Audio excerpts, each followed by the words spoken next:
नमस्कार, एक बार फिर से आप सभी का स्वागत कर रहा हूँ मेरे इस नए वीडियो में, जहाँ पर हम बात करने वाले हैं जुलाई के महीने की। और आप यहाँ चार्ट देख ही सकते हैं, मेष लगन की हम यहाँ बात कर रहे हैं। मेष लगन के लिए जुलाई का जो महीना है किस प्रकार से बीतने वाला है, कैसा इसमें ग्रहों का इफेक्ट आपको देखने को मिलेगा और इस मंथ को आप कैसे अपने लिए प्लान कर सकते हो।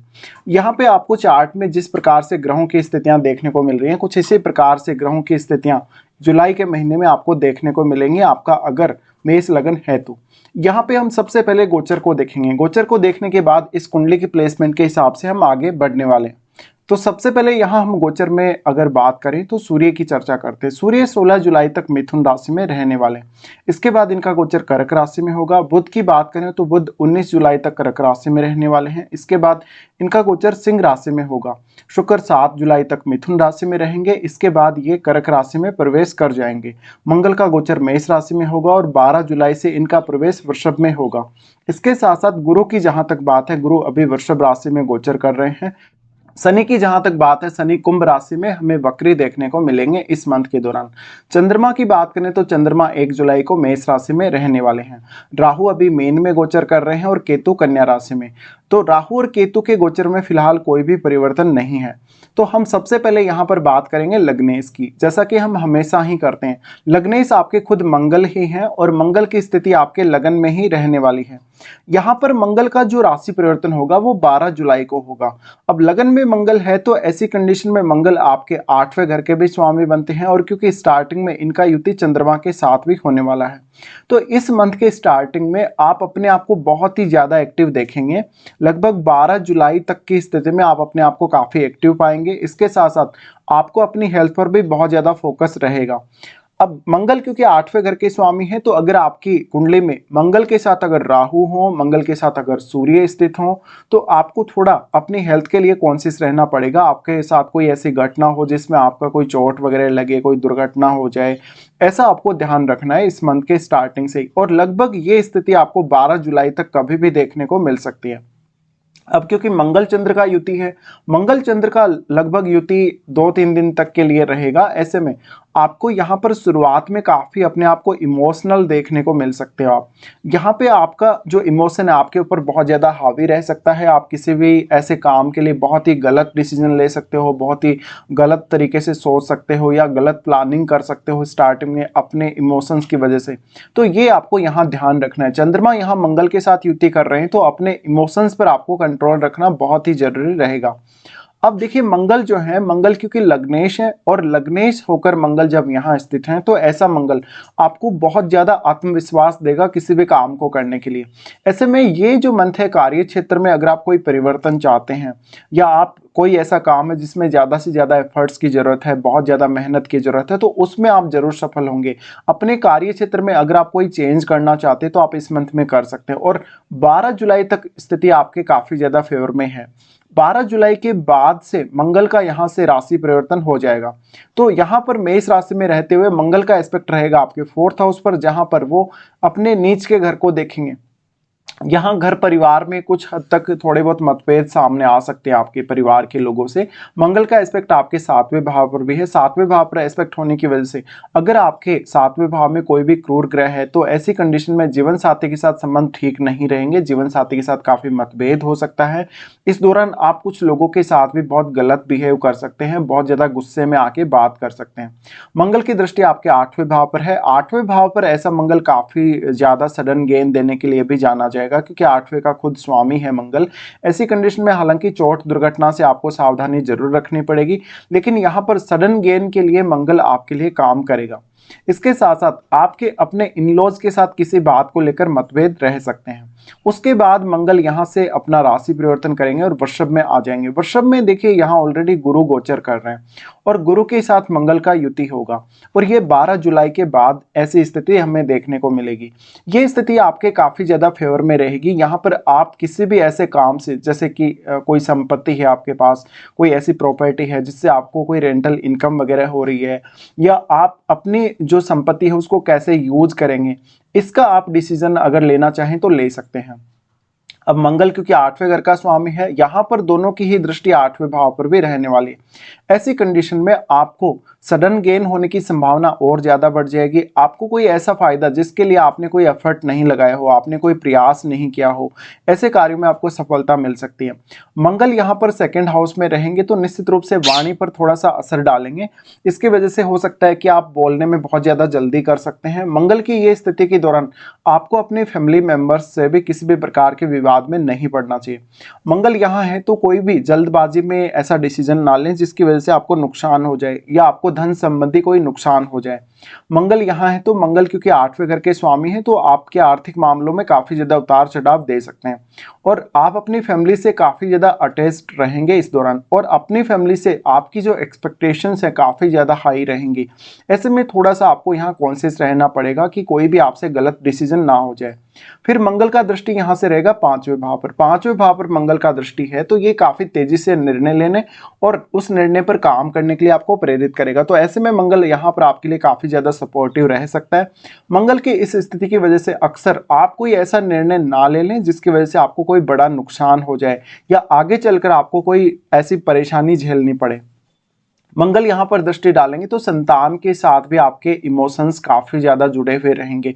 आप अपनी संतान की केयर बहुत ज्यादा अच्छे से करेंगे। मंगल का 5वें भाव पर एस्पेक्ट है तो ये सीधा सीधा आपके सोचने के तरीके, आपके थॉट्स को प्रभावित करेगा। तो यहाँ पर अपने आप को नियंत्रित रखना आपके लिए बहुत ज्यादा जरूरी है और मानसिक रूप से आपको अपने आप को नियंत्रित रखना काफी ज्यादा जरूरी हो जाता है। इसके साथ साथ मंगल का दृष्टि यहाँ आएगा तो निश्चित ही आपको शेयर मार्केट वगैरह से काफी ज्यादा फायदा हो सकता है। जो भी लोग शेयर मार्केट से जुड़े हैं उनको इस समय सडन गेन हो सकता है। तो सूर्य की कंडीशन भी देखनी चाहिए कि सूर्य कैसे स्थिति में आपके चार्ट में है। यहाँ पर उसके बाद अगर हम देखें तो मंगल क्योंकि अपने घर को तो वो देखेंगे ही, इसके साथ साथ वो आपके नवम भाव पर भी एस्पेक्ट करेंगे। नवम भाव पर जब वो नवम भाव के स्वामी के साथ बैठ के यहाँ से एस्पेक्ट कर रहे हैं तो ऐसे में उच्च शिक्षा में आपको काफी मदद मिल सकती है। अपनी फैमिली को छोड़कर कहीं आप दूर की यात्रा करने वाले हैं, विदेश यात्रा इवन अगर आप करने वाले हैं तो आपको काफी ज्यादा मंगल का ये जो गोचर है सहायक रह सकता है। पर यहाँ पर आप जल्दबाजी बिल्कुल भी ना करें किसी भी काम के लिए और बहुत ही अच्छे से सोच समझकर ही डिसीजन लें। उसके बाद हम यहाँ से आगे बढ़ते हैं। मंगल के बाद बात करते हैं शुक्र के बारे में।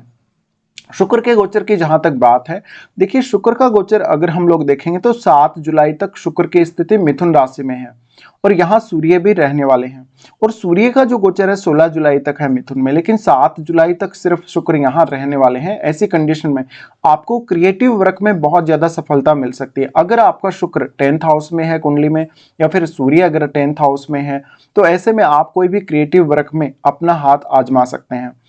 शुक्र का यहाँ आना और सूर्य के साथ युति करना इस रुचि है जिन जिन कामों में, स्पेशली अगर कोई क्रिएटिव वर्क में आपकी रुचि है तो थोड़ा सा आपको फोकस करना चाहिए।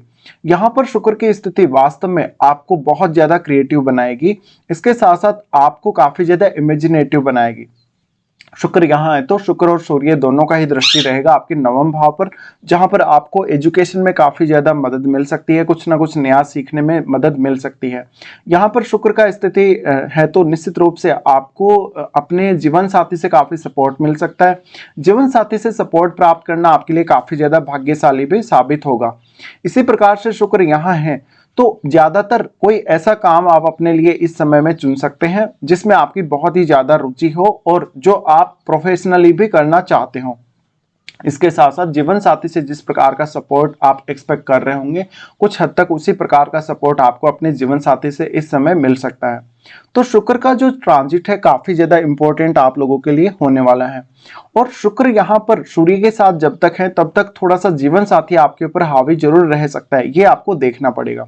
उसके बाद शुक्र यहाँ से अपना राशि परिवर्तन करेंगे और शुक्र जाएंगे कर्क राशि में। कर्क राशि में जहां पर ऑलरेडी बुध क्योंकि ट्रांजिट कर रहे हैं और बुध का यहाँ पर लगभग हालांकि 19 जुलाई तक ही गोचर है, लेकिन यहाँ पर शुक्र जो है वो 7 जुलाई के बाद से प्रवेश करेंगे तो लगभग 19 तारीख तक इनके साथ युति रहेगी। शुक्र और बुध का युति बनेगा 4th हाउस में। यह आपके लिए धन और पारिवारिक मामलों में बहुत अच्छी स्थिति को दिखाता है। इसके साथ साथ आपके कैरियर में भी शुक्र और बुध से आपको पर्याप्त सपोर्ट मिलता रहेगा। अब क्योंकि शुक्र यहाँ है तो आप अपने ज्यादा से ज्यादा सुख पर फोकस करेंगे, अपने घरेलू जीवन के सुख पर ज्यादा से ज्यादा ध्यान देंगे और पारिवारिक मामले जितने भी हैं उनको बहुत अच्छे से निपटा सकेंगे। तो ऐसी कंडीशन में शुक्र एक बहुत ही अच्छी स्थिति को दिखाते हैं दोनों ही भाव में, चाहे तीसरे भाव में हो चाहे चतुर्थ भाव में हो, दोनों ही भाव में यहाँ शुक्र का रिजल्ट आपके लिए काफी अच्छा रहने वाला है। उसके बाद हम यहाँ देखते हैं बुध की स्थिति को अगर देखेंगे तो बुध तीसरे घर के स्वामी है और छठे घर के स्वामी है। बुध का गोचर हो रहा है कर्क राशि में। कर्क राशि में ये बुध का गोचर आपके लिए काफी ज्यादा इंपॉर्टेंट है, क्योंकि देखिए अगर हम बात करें बुध के गोचर की तो 19 जुलाई तक क्योंकि कर्क राशि में ही बुध रहने वाले हैं, ऐसी कंडीशन में आपका घर परिवार से जुड़ा हुआ कोई भी काम जिसको आप काफी आसानी से कर सकेंगे। बुध की ये स्थिति ये दिखाती है कि आप अपने परिवार को लेकर और अपने कार्य क्षेत्र को लेकर कितने ज्यादा सीरियस रहने वाले हैं। बुध की ये स्थिति आपको पर्याप्त रूप से किसी भी काम को अच्छे से मैनेज करने के लिए प्रेरित करेगी और आप अपने घर परिवार के इवन अपने प्रोफेशनली जो भी काम आप करते हैं उसको भी काफी अच्छे से मैनेज कर सकेंगे। अब क्योंकि यहाँ पर बुध फोर्थ हाउस में होते हुए यहाँ पर पारिवारिक जो मामले हैं उनमें आपका ज्यादा से ज्यादा दिमाग चलेगा और आपका कन्वर्सेशन अपनी फैमिली के साथ भी इस समय ज्यादा रह सकता है।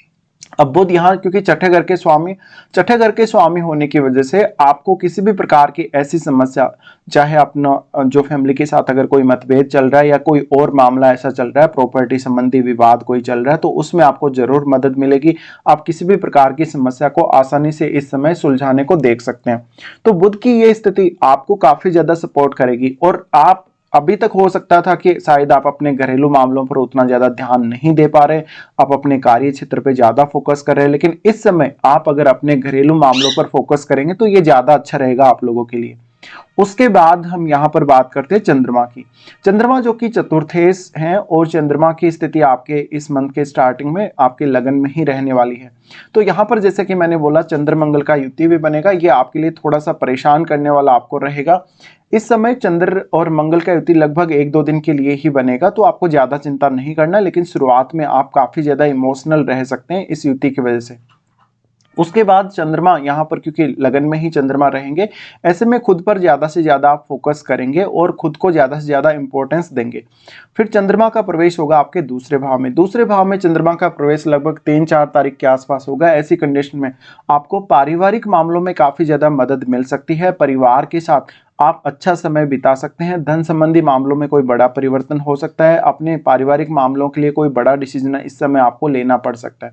इसके साथ साथ आपके धन में काफी ज्यादा उतार चढ़ाव आ सकता है, आर्थिक स्थिति में उतार चढ़ाव आ सकता है और पारिवारिक मामलों में आपका जो रोल है वो काफी ज्यादा इंपॉर्टेंट होने वाला है। इसके बाद यहाँ पर चंद्रमा जाएंगे तीसरे भाव में जाएंगे तो यहाँ पर लगभग इनका जो युति बनेगा शुक्र और सूर्य के साथ बनेगा। ऐसी कंडीशन में यहाँ पर आपको ज्यादा से ज्यादा चंद्रमा इमेजिनेशन स्किल्स देंगे, आपको काफी ज्यादा इमेजिनेटिव बनाएंगे और इनका युति इन दोनों ग्रहों के साथ काफी अच्छा काम करेगा, क्योंकि जस्ट जो चंद्रमा है वो हमारे इमोशंस को दिखाते हैं, हमारी इमेजिनेटिव स्किल्स को दिखाते हैं। तो आप पहले से इन दोनों ग्रहों की वजह से काफी ज्यादा क्रिएटिव हैं और ऑलरेडी आप इतने ज्यादा क्रिएटिव होने के साथ साथ चंद्रमा के प्रवेश से और ज्यादा अपनी जो स्किल्स हैं उनको अच्छे से काम में ले सकेंगे। तो अगर आप शुक्र से रिलेटेड किसी भी फील्ड में काम कर रहे हैं या चंद्रमा से रिलेटेड किसी भी फील्ड में काम कर रहे हैं तो ये आपके लिए काफी ज्यादा फेवरेबल रहने वाला है। उसके बाद हम देखेंगे यहाँ सूर्य के गोचर को। सूर्य जो कि पंचमेश है और सूर्य का गोचर अगर हम लोग देखें तो सूर्य तीसरे भाव में रहने वाले हैं। ऐसे में सूर्य आपको ज्यादा से ज्यादा हार्डवर्क करने के लिए प्रेरित करेंगे। यहाँ पर सूर्य है तो आप किसी भी काम को मैनेज बहुत अच्छे से कर सकेंगे और आपके अंदर कॉन्फिडेंस और किसी भी काम को करने का जो एक जज्बा है वो काफी अच्छा रहेगा। सूर्य यहाँ से आपके नवम भाव को देखेंगे तो निश्चित रूप से यह आपको आपके एजुकेशन में भी सपोर्ट करेगा और आपके प्रत्येक कार्य में आपके भाग्य का भी सपोर्ट अवश्य ही रहेगा। अब सूर्य क्योंकि पंचमेश है, सूर्य पंचमेश होने की वजह से आपको आपके किसी भी ऐसे काम के लिए जहां पर थोड़ा सा रिस्क है आपके लिए, चाहे वो धन से संबंधित मामला है, चाहे वो कोई अन्य मामला है या आपका कोई पारिवारिक मामला या आपकी किसी के साथ अगर शत्रुता है, तो उन मामलों में थोड़ा सा आपके लिए रिस्की जरूर हो जाएगा, बट आपको अच्छे से रिस्क लेने और रिस्क को मैनेज करने के लिए यहाँ सूर्य प्रेरित कर सकते हैं।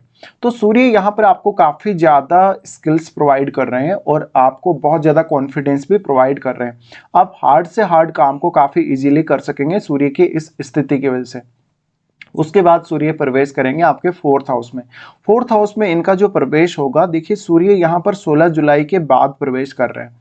तो 16 जुलाई के बाद से आप अपने काम पर ज़्यादा से ज़्यादा फोकस कर सकेंगे। 16 जुलाई के बाद आपको अपने करियर में कोई चेंज करना है, जैसे कि जॉब वगैरह चेंज करना है, प्रमोशन वगैरह का विचार कर रहे हैं या कोई अन्य ऐसा विचार कर रहे हैं, तो आप प्लान जरूर कर सकते हैं। सूर्य यहाँ पर आपको आपके कार्य क्षेत्र में ज़्यादा से ज़्यादा सपोर्ट करते हुए नजर आएंगे। अब सूर्य क्योंकि पंचमेश है, पंचमेश होने के साथ साथ आप अपनी जो स्किल्स हैं, आपकी जो एबिलिटी है, उसका उपयोग अपने कार्य क्षेत्र में ज़्यादा से ज़्यादा कर सकेंगे। इसके बाद हम आगे बढ़ते हैं और यहाँ पर अब बात करते हैं, क्योंकि मंगल के बारे में ऑलरेडी हम बात कर चुके हैं, शुक्र के बारे में भी बात कर चुके हैं, तो गुरु की बात करते हैं। गुरु आपके 9वें भाव और आपके 12वें भाव के स्वामी बनते हैं और गुरु का गोचर है आपके दूसरे भाव में। दूसरे भाव का गुरु है, तो देखिए ये गोचर इसी साल स्टार्ट हुआ है और ये मई से स्टार्ट हुआ है। तो ये जो गोचर है आपके लिए धन के मामलों में बहुत ज़्यादा फेवरेबल रहेगा। आप अपने वेल्थ को एक्युमुलेट करने के लिए कोई अगर डिसीजन लेना चाहें तो ले सकते हैं। और आपके पारिवारिक मामलों में आपका कितना ज़्यादा इंटरफेयर है, आपका कितना ज़्यादा अपने परिवार को सहयोग है। आप हो सकता है अपने घर में कमाने वाले एकमात्र पर्सन हो सकते हैं, या ऐसा हो सकता है कि आप ज़्यादा से ज़्यादा जो अर्निंग्स कर रहे हैं उनमें सबसे ज़्यादा अर्निंग आप ही कर रहे हो। तो आपके जो डिसीजन अपनी फैमिली को लेकर, अपनी धन संपत्ति को लेकर, वो आपके लिए बहुत ज़्यादा इंपॉर्टेंस रखेंगे। अब क्योंकि गुरु धन के कारक हैं, धन के कारक होने की वजह से यहाँ पर गुरु आपको ज़्यादा से ज़्यादा सपोर्ट करेंगे और कुछ हद तक आपको लक का सपोर्ट भी मिलेगा। अब क्योंकि गुरु यहाँ पर ज्ञान को दर्शाते हैं, ज्ञान को दर्शाने की वजह से आप इस समय अपने स्किल्स का और अपनी बुद्धि का पूरा पूरा इस्तेमाल कर सकेंगे। अब क्योंकि गुरु 12वें घर के स्वामी, तो आपका कुछ ना कुछ पैसा अवश्य ही खर्च होगा, दान दक्षिणा वगैरह में जाएगा और जो भी आपका खर्चा होगा वो बिल्कुल सही कार्यों के लिए होगा।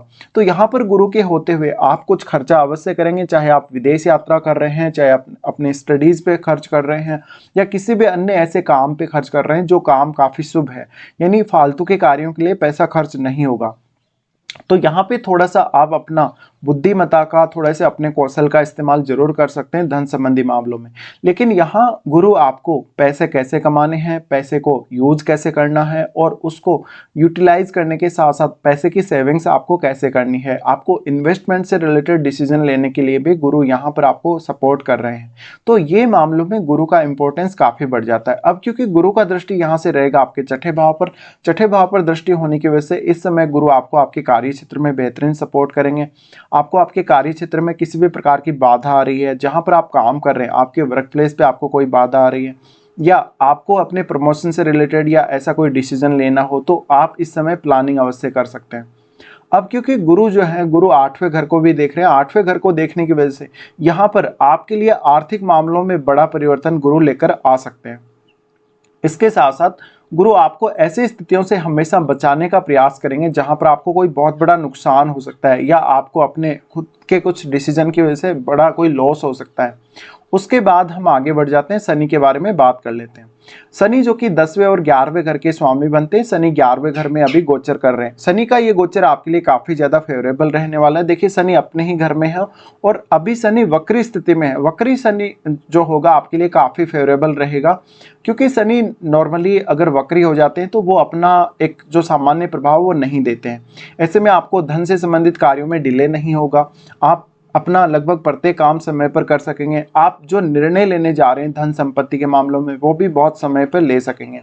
तो ऐसे में पर्याप्त आपको समय मिलेगा किसी भी काम को करने के लिए, और आप जो प्लानिंग करने जा रहे हैं किसी भी पर्टिकुलर काम के लिए, वो प्लानिंग्स आप बहुत अच्छे से कर सकेंगे और आप किसी भी काम को बहुत अच्छे से एग्जीक्यूट कर सकेंगे। तो शनि का यहाँ पर जो प्रभाव है काफी अच्छा रहने वाला है। अब हम यहाँ से आगे बढ़ जाते हैं। राहु केतु के बारे में अभी हम कोई चर्चा नहीं करेंगे, ऑलरेडी इनके बारे में काफी ज्यादा चर्चा पहले से ही हो चुकी है। अब हम ऐसी स्थितियों को देखेंगे जहाँ पर कुछ दिन आपके लिए बहुत ही ज्यादा फेवरेबल हैं, लेकिन कुछ दिन आपके लिए बहुत परेशानी भरे हुए हैं। तो सबसे पहले मेष लगन वालों के लिए अच्छे दिनों की बात करते हैं। अच्छे दिनों में अगर देखा जाए तो 1, 2, फिर 6 से 10 तारीख तक, 14, 15 और 19 और 20 ये दिन आपके लिए बहुत ज़्यादा फेवरेबल हैं। तो कोई भी ऐसा काम जो आपका नहीं बन रहा, जिसमें आपको बहुत ज़्यादा दिक्कत आ रही है, परेशानी आ रही है, आप उन कार्यों को इन दिनों में प्लान अवश्य कर सकते हैं। फिर हम देखेंगे कुछ खराब दिनों को। खराब दिनों में अगर देखा जाए तो चंद्रमा का गोचर जब कन्या राशि में होगा तो 11 से 13 तारीख तक ये स्थिति बनेगी। इस समय आपको मानसिक रूप से बहुत ज़्यादा परेशानी आ सकती है। आप जिस भी फील्ड में काम कर रहे हैं वहाँ पर आपके बॉस या आपके कलीग्स आपको पर्याप्त सपोर्ट नहीं करेंगे और आप ऐसा हो सकता है कि बहुत ज़्यादा अकेले पड़ सकते हैं। इसके साथ साथ आपको किसी से भी विवाद मोल नहीं लेना। धन का अगर किसी के साथ भी आप लेन देन करते हैं तो आपको काफ़ी सावधानी बरतनी पड़ेगी। उसके बाद चंद्रमा का जो गोचर होगा वृश्चिक राशि में, जब भी चंद्रमा का गोचर होगा 16 से 18 तक, ये आपको मानसिक रूप से काफ़ी परेशान करेगा। आपको बहुत ज़्यादा चिंता या अवसाद का सामना इस समय करना पड़ सकता है। इस समय आपको आर्थिक नुकसान भी हो सकता है। 16 से 18 तारीख तक अगर आप धन के मामलों में कोई भी डिसीजन लेने जा रहे हैं तो बहुत ही सावधानी बरतें। फिर चंद्रमा का गोचर होगा मीन राशि में 25 और 26 को। 25 और 26 में ये जो 2 दिन का गोचर रहेगा, ये 2 दिन आपके लिए बहुत ज़्यादा इंपॉर्टेंट रहेंगे। इन 2 दिनों में कोई बहुत बड़ा गलत डिसीजन आपसे हो सकता है, स्वास्थ्य हानि हो सकती है या धन का कोई बहुत बड़ा खर्चा हो सकता है। तो इस प्रकार से आपके लिए ये कुछ खराब दिन रहने वाले हैं। तो फिलहाल हम पूरा डिस्कशन कर चुके हैं। वीडियो देखने के लिए धन्यवाद।